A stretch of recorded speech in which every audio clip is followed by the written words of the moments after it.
Okay, we're 2 days removed from Royal Rumble, and I gotta say this. I did my Royal Rumble review, and I didn't talk about how long the damn thing was. I talked about the main card, which is 5 hours long. And the thing was, that damn thing was 7 hours long. I skipped the first hour of the pre-show because I know there was nothing there. They don't normally show anything the first hour. They just advertise. It's the second hour they actually start giving you something. So I saw 6 hours of content, skipping the first hour. 6 hours of content. Anything else, I just did a quick check for the YouTube live stream and looked back and saw if there was anything there. That only takes about a minute or so. You can scrub it. No problem within the first hour. You can scrub that to see if there was anything there, which there was a few things. But in general, they don't start doing anything until the second freaking hour. That shows you how bad things are when it comes to the WWE. People were mad about the amount of time. Others loved the show. Others were not happy about it. I said the show was average and it was basically typical booking. Nothing new. Nothing. Now, you look at this Smackdown Live. We got a lot of content here. That was different. Smackdown Live has always been the one compared to Raw that will give you at least half the time something you will like, and the other half you can question or not like it at all. In this respect, I know people are not going to like most of what they saw. It was awesome. I don't give a flying fruity woody flack. I don't care what the word is. I cracked up laughing. I freaking loved it. And you know from the title what I said. It's a simple little hint. But I'm going to move on to everything else before getting to the part that I loved. Now, you got Ray versus Joe, which actually did not happen. You got Zelina Vega coming out. She pretty much said, how dare you act the way you are? You were so scared of me being at Almost's side. What, you interested in me, Ray? You love some of this Vega you see in front of you. You love some of what I was showing with my claws. I know she didn't say that, but I'm saying it because I saw, if you guys don't look at Up, Up, Down, Down from Xavier Woods, you don't have to like the guy, but at least he's a decent gamer. That is funny. That's the one thing I'll say. He's good in the ring, and his persona is funny, and I like it. As a person, he's not that bad, but he does toe the line of what the WWE expects of him. When it comes to his YouTube channel, and I think eventually John Cena will be on there, because I don't think John Cena is not a gamer. Sooner or later, John Cena may appear on Up, Up, Down, Down. I'm making a prediction. He may be there. Hopefully he will, because that will give him something extra for his show. But when you look at his show, it's funny. You'll like it. And Zelina Vega was there dressed in Mortal Kombat gear. I can't remember the girl that she was, and showing some cleavage. And I'll probably see if I can grab that image of her showing her cleavage, because there was a lot of it. It don't matter how small-chested she is. She looks beautiful. She comes out and says that. And Sarah Almost comes out and basically destroys Ray. Simple as that. Ray is annihilated by Almost. Here's the thing.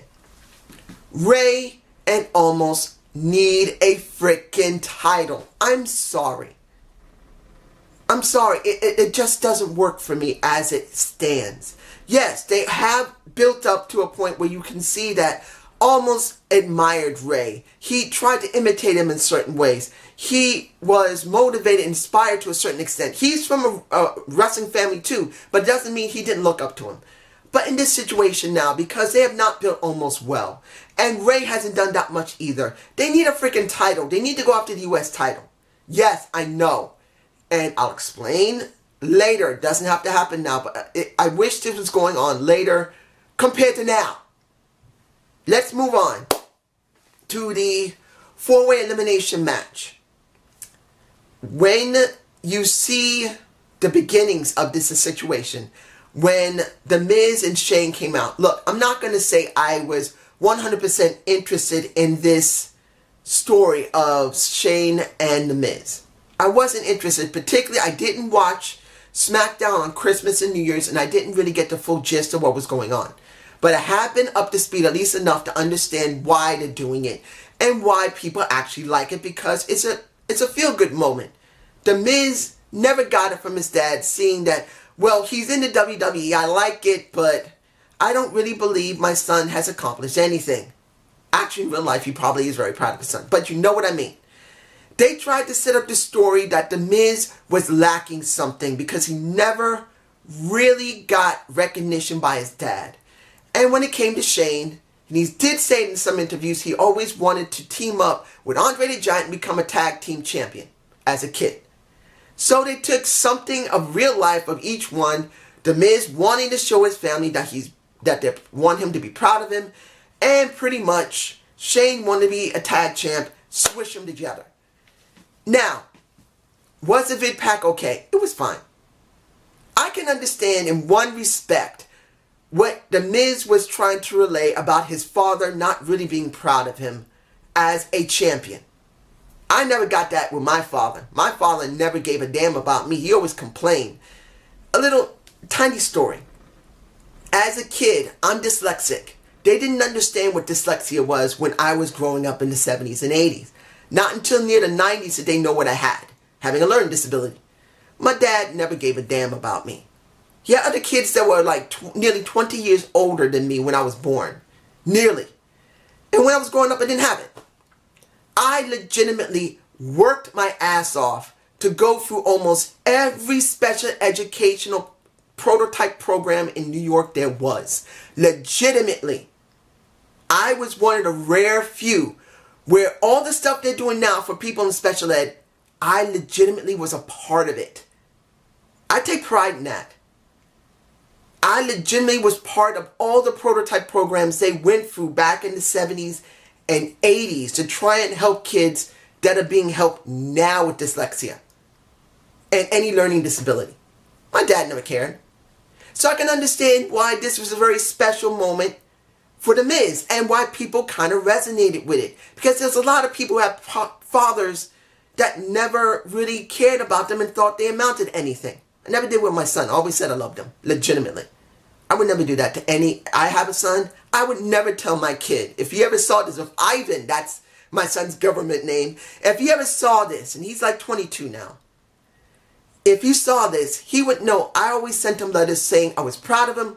And I would never, and I never did, never badmouthed his mom in front of him. And I always told him I was proud of him no matter what he was doing. So this is something that a lot of people resonated with. So this touchy-feely moment of Mrs. Dad coming out, I can't remember his first name. He coming out and saying, I love you and I'm proud of you. It may have not got a lot of cheers and it was super corny, but I promise you a lot of people like that segment. It is something they don't do often in WWE. You know they never do it on Raw. Seeing it on Smackdown was a nice moment. As corny as it was a moment many people would understand. Then, you got the tag champs pretty much saying, well, let me put it in this way. Once Shane said, we got to get some people out here to find out who's next. Who are the next people? So they bring out Heavy Machinery, the Usos, New Day, and The Bar. In a sense, like a number one contendership match. Which there is no number one contender. You got to earn it now, which is all right. Heavy Machinery are beast. But I got to be honest here. You know Usos won. It was a good match. It was quite a good match. I can't remember the really thick guy that reminds me of Rhino. I can't remember his name. Heavy Machinery, and I saw a little bit of them in NXT. They look great. But I doubt they're going to be pushed properly at all. As beautiful as they look, as great as they look, you sought that with Sanity. Where was Sanity? You did not need to have New Day in there. You could have put Sanity there. And as much as I do like New Day, as much as I do like the Usos, you could have put the Good Brothers there. I know they're not a great tag team, but you could have put the Good Brothers there. You could have put Sanity there with Eli and Wolf and the other guy, the Belfast Brawler, whatever his name. You could have put them there instead of the more regular people you know. That would have been better. But you didn't get that. You got the Usos. But seeing heavy machinery, there's no guarantee they're going to be pushed. They're going to end up, and I hope this doesn't happen, they end up like Sanity, doing nothing in the back. Unless one of the guys in Sanity is hurt, which they could have still shown them there, they're doing nothing. Now, let's move on. You got, let's see here. The Mandy Rose interview. That one was a bit of a surprise. Because they showed Toughen Up 2015, I believe, yes. And they showed Naomi supposedly bad-mouthing Mandy Rose, saying, this girl don't know none, she weak. Squish your ass to Tamina. That's when they were still doing, Bad. Beautiful and Dangerous. When that was with Naomi, that was with Tamina, and that was with Sasha Banks. That's when Bad was still going on. And supposedly Naomi badmouthed the Mandy Rose, and she was so traumatic, she basically was traumatized because of the incident. She lost her boyfriend. Now the creepy guy named Corey Graves has even more reason to be even creepier. And when it comes to Byron Saxton, I'm not a Byron Saxton defender, but the boy did say it clearly. You so freaking horny, Corey. Why don't you go back and interview and just come on yourself? I don't mean to talk so literally and disgustingly, ladies and gentlemen, but he does not come across like John Collis, who is an older guy who just is fixated on Scarlett Bordeaux. Comes to Corey Graves, he's acting like a pedophile. Compared to John Collis, who's just an older guy who's just freaking horny.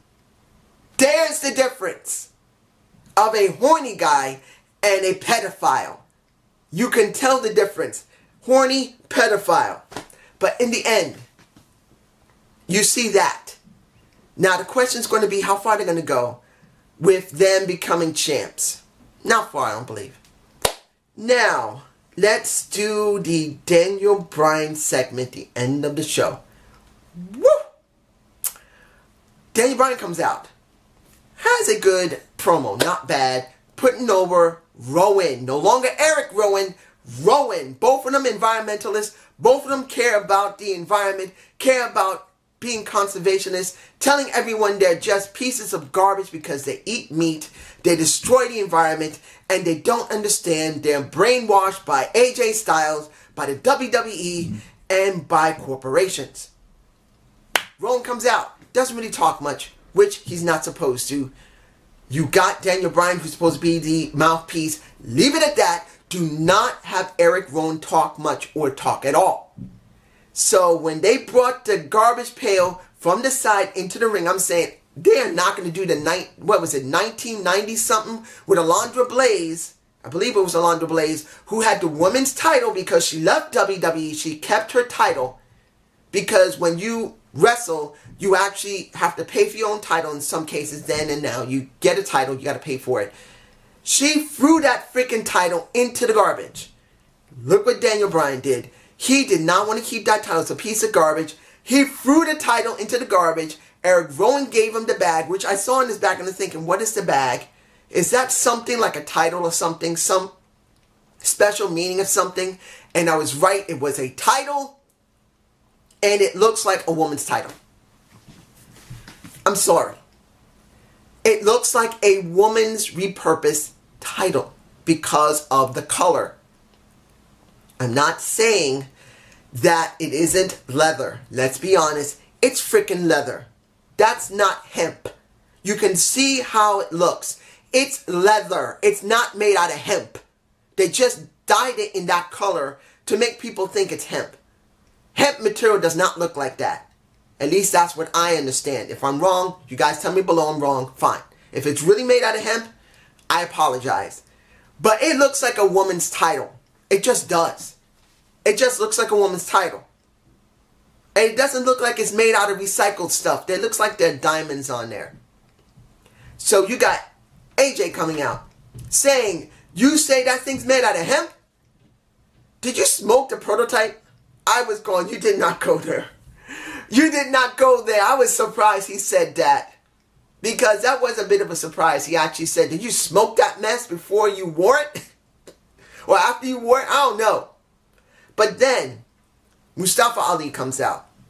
Jeff Hardy comes out. Samoa Joe comes out.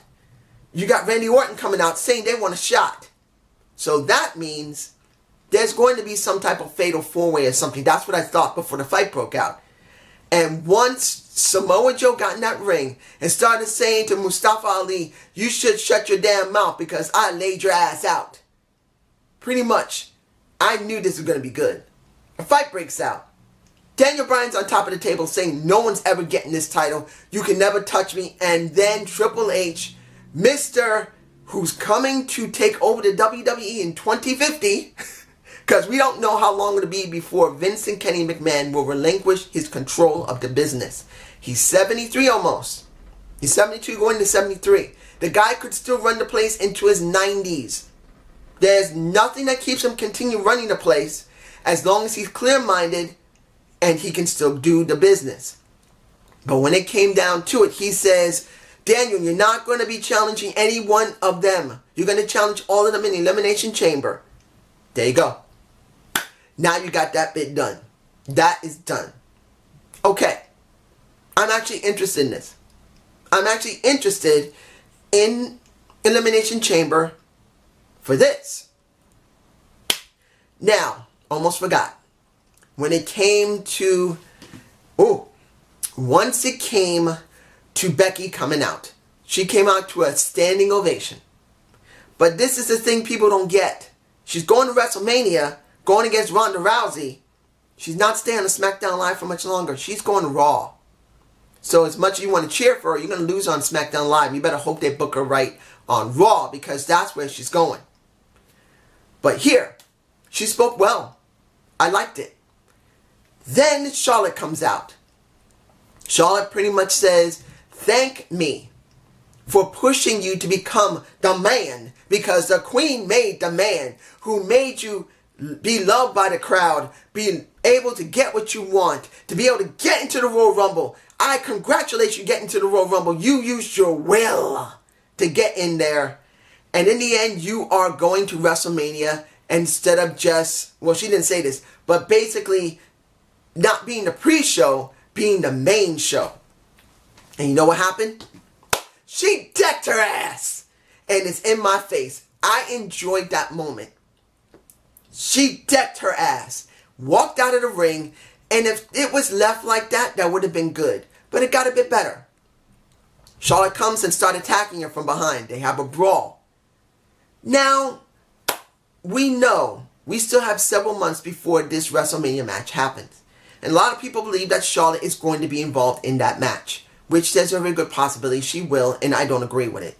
It should be about Becky. It shouldn't be about Charlotte and Becky. Or about Charlotte at all. Charlotte has 7 title reigns. I'm sorry. I'm being honest to any Charlotte fan. What has she gained with 7 reigns? 7 she's had. She's tied with... I'm not saying Trish Stratus didn't earn every title reign because she did. But here's the problem. Charlotte earned her title reigns in only one way. It's because she had to work with Sasha Banks, a woman that knows her so well in the ring that she can hide her mistakes. When she got the other title reigns away from pretty much Sasha Banks, they've been irrelevant. It didn't mean anything. She's had 4 reigns, nearly 5 I believe, with Sasha as her opponent. I'd say about, I think 4 with Sasha. The other 3 she had on SmackDown Live. So what did she earn? Nothing. If 3 of her reigns have been irrelevant, and you don't really think of them, and you only think of Sasha, that shows it had to be Sasha that she had to work with to get it going, not herself. That just shows how irrelevant she is. I'm sorry, she has great talent. But she doesn't show her full talent because she's Charlotte Flair. Not Charlotte. She's a Flair. She doesn't want to be something else. And that's the reason why her entire title reigns, all 7 of them, are relevant. They don't mean a damn thing. She's a nobody. Had 7 reigns, which didn't really amount to anything. And you could tell me, what? Are you kidding? Tell me one time in those other 3 to 2 reigns that they meant anything. Tell me I'm wrong. When she's with somebody, you don't remember them. It's not because the other person was special or wasn't special. It's because she's not special as she is. Now, the part that made me just... The truth is, I loved it. That's the title. I'm sticking to it. You got Rtruth coming out with... I'm sorry. If no one doesn't like Mela, I understand. She's loud. She's a pain in the ass. But she's a gorgeous looking woman. She is so damn gorgeous. I would marry her just to tell her I love her. And if she left me after that, fine. I'm sorry, I had to do it. But they both come out. Rtruth got angry because of what happened with Nia Jax. Those two have to have a match eventually. Nia must have a match with Rtruth. Maybe at WrestleMania. That's gotta happen. If you put those two in a match, I don't care if it is for the US title. Make it happen. They're doing this with Nia on Raw, dealing with the men so they can loop her back to Rtruth to go after the US title. I will be freaking laughing my ass off, but I will like it because it will be something different. Different. Anyway, Rtruth pretty much said it's unfair what happened to me, but the McMahons realized that and they gave me this title against Shinsuke Nakamura. Now, I'm not talking about the match much because I didn't get a chance to see it. My stream crashed and I could not get another one for several minutes. And also had to go to the bathroom. Gotta take a pee. It happens. But I didn't really see all of the match with Nakamura. I saw the last part when he got his ass pinned. And this is what I thought while I was getting that, trying to get the stream back. I was thinking, they are not going to let Nakamura job here. You will see how freaking irrelevant he is if he lost. But here's the thing. I thought this quite a while ago, and I even said this on several reviews of Smackdown Live when it came to Rtruth, when he started getting a good amount of push. When he did Truth TV. When he dealt with The Miz. When he was in Mixed Match Challenge, which I didn't really watch much of it, but it was still something. I said this. Rtruth should get the US title. Because I believe because he's so charismatic, he's funny, they put him on the show periodically more than Nakamura because they don't even want to put him on the show. It's stupid with Nakamura not being on the show. So why are you keeping the damn title on him? I like Nakamura. I believe he's an untapped talent, not because I like Japanese wrestlers. I just believe that he has a good charismatic ability. He's a good wrestler, and he's got charisma. Even if he has to speak pure Japanese and you have to have a fucking translator with him, put him on freaking TV. Come on. But when it came down to it, Nakamura getting that title back from Rusev means nothing. Rusev having the title meant nothing. It should go on someone that can do something with it, that can be funny, that can be fun, that can defend it periodically. That's Rtruth. He may look stupid to many people, and I'm sure many people are going to say, this is fucking stupid that Rtruth has a freaking title. But in actuality, it's better off being on someone that's fun than someone that's not even being fucking seen. I'm sorry for the cursing, but you got my point. When it came down to it, when I saw Rtruth win that freaking title in that way, I knew, one, I'm beyond happy he won. 2, Nakamura was meant as nothing. Nothing. He was given 2 craps about. Then you got Rusev coming out, the second irrelevant person holding that title, and he says, this ain't right. This ain't right. It was not right Nakamura even had the title. But Rtruth, no way. It ain't right. This is bullcrap. I'm not accepting this. And pretty much Lana in a foot brace comes with him, gets in the ring, gets in Mela's face, and she got her ass shoved down. Then you see Rusev getting angry going at Mela. Mela is defended by Rtruth. And Rtruth said, you want to start something? He gets shoved to the floor. And pretty much Rusev said, let's start this. Let's go. Let's go. And they have the match. And then again, Truth wins 2 times in a freaking row on the same freaking show. You can see it in my freaking, if I don't have it in my face. I'm sorry.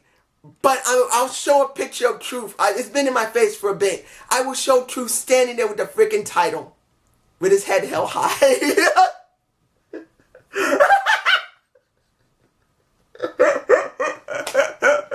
Me and my crooked teeth laughing. Oh my gosh, I love this. I know people are going to hate it, but I love this mess. Rtruth is now given something. For 7 years, he's been doing nothing since the Jimmy thing. Since he turned heel that time. No, 8 years. He turned heel in 2011. He won the U.S. title because of that heel turn and switched back to face, and they dropped him like a hot potato. And now again, here he is. He's still a face. People loved him. Now he won the title again. That makes me happy. The question is going to be, is the Good Brothers going up against Rusev and Nakamura I believe next week? Does this mean Nakamura and Rusev are a tag team? Because if they are, it's stupid.